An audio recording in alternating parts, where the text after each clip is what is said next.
Dalam nama Bapa, Putra, dan Roh Kudus. Amin. Ya Allah, kehadiran Putramu di tengah-tengah kami selalu membawa berkat yang melimpah.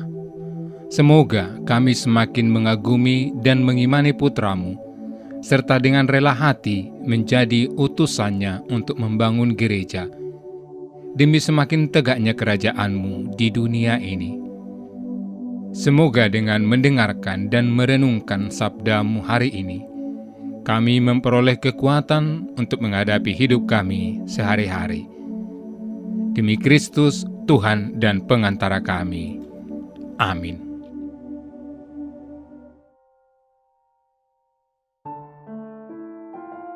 Pada waktu itu, hal kerajaan sorga seumpama 10 gadis yang mengambil pelitanya dan pergi menyongsong mempelai laki-laki. 5 di antaranya bodoh dan 5 bijaksana. Gadis-gadis yang bodoh itu membawa pelitanya tetapi tidak membawa minyak.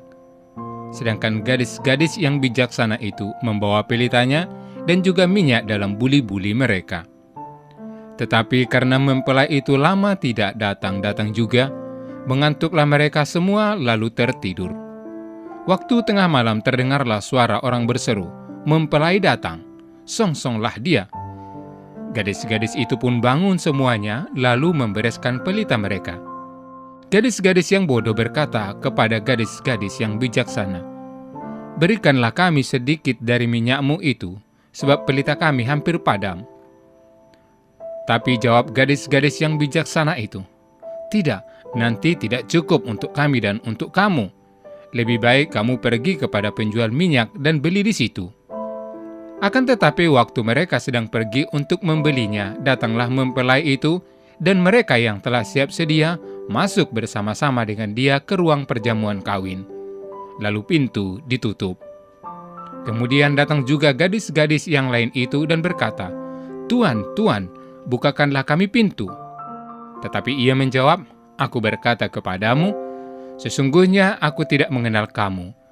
Karena itu berjaga-jagalah, sebab kamu tidak tahu akan hari maupun akan saatnya." Demikianlah sabda Tuhan. Saudara-saudari yang dikasihi Tuhan, Injil yang diperdengarkan bagi kita diambil dari Injil Matius mengenai kesetiaan dan komitmen gadis-gadis bijaksana dan gadis-gadis bodoh dalam menyambut sang mempelai laki-laki. Setiap gadis wajib membawa pelita dan minyak dalam menyongsong sang mempelai laki-laki yang akan datang. Di antara mereka, ada yang tidak menyiapkan segala sesuatu yang dibutuhkan, sehingga kelima gadis-gadis yang bodoh tidak bisa menyambut karena tidak membawa minyak. Sedangkan kelima gadis-gadis yang bijaksana mempersiapkan segala sesuatu dengan baik tanpa mengabaikan segala sesuatu. Kisah ini mengajak kita untuk melihat sejauh mana kita setia, komitmen, dan siap dalam mengerjakan tugas yang diembankan kepada kita. Mencapai hal tersebut harus ada tanggung jawab dan keseriusan, sehingga kita mampu melaksanakannya. Saudara-saudari yang terkasih, jika kita mengabaikan hal yang kecil dalam kehidupan kita, akan menjadi masalah yang besar karena mengabaikan dan menganggap sepele. Dengan mencintai tugas yang sudah dipercayakan kepada kita, hal ini akan membawa suatu sukacita dan kegembiraan. Oleh karena itu, cintailah tugas yang sudah dipercayakan kepada kita.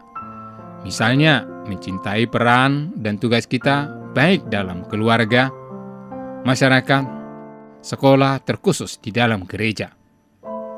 Pertanyaan yang bisa kita renungkan, sejauh mana kita mencintai pekerjaan yang dipercayakan kepada kita? Apakah kita memberikan waktu, pikiran, dan tenaga dalam berpartisipasi dalam segala tugas? Mari saudara-saudari yang dikasihi Tuhan, kita dinilai bukan dari apa yang kita miliki, akan tetapi bagaimana kita bersikap dan bertanggung jawab atas tugas yang sudah diberikan kepada kita. Kesiapan gadis-gadis bijaksana ini menjadi teladan yang bisa kita teladani. karena mereka menyiapkan segalanya dengan baik dan mereka memperoleh hasil yang baik atas apa yang mereka perbuat. Siapa yang menabur, dia pula yang menuai. Maknanya apa yang kita tanam, kita akan mendapatkan hasilnya. Untuk memulai kegiatan harus ada persiapan yang matang, sehingga tidak ada yang ketinggalan. Matang secara rohani dan jasmani, sehingga berjalan dengan baik. Oleh karena itu, andalkan Tuhan di setiap rencana hidup kita. Semoga Tuhan senantiasa memberkati kita semua. Tuhan Yesus, kami begitu percaya diri bahwa kami bisa mencukupi kebutuhan kami sendiri. Kami lupa bahwa Engkau jauh lebih berkuasa atas hidup kami. Ajarilah kami untuk hidup berjaga-jaga dan memasrahkan hidup kami ke dalam penyelenggaraan kuasa-Mu. Di dalam tangan-Mu ya Tuhan, kami percayakan seluruh hidup kami. Kami antarkan doa ini dalam nama-Mu yang kudus, Tuhan dan Juru Selamat kami. Amin. Allah yang Maha Kasih, kami bersyukur atas rencana perjalanan apostolik Bapak Suci Fransiskus ke Indonesia. Semoga perjalanan ini menjadi pengalaman iman yang mempererat persaudaraan dalam keanekaragaman, memperkuat bela rasa kepada saudari-saudara kami yang miskin, lemah, tersingkir, dan menderita.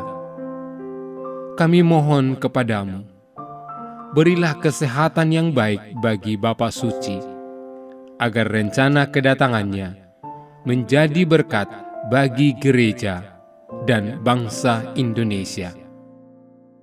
Semoga kehadirannya membawa sukacita Injil dan membangkitkan pengharapan bagi terciptanya kerukunan, kedamaian, dan kebaikan bersama Bunda Maria, Ibu dan Teladan Iman, serta Bapak Yosef, mempelainya yang amat setia.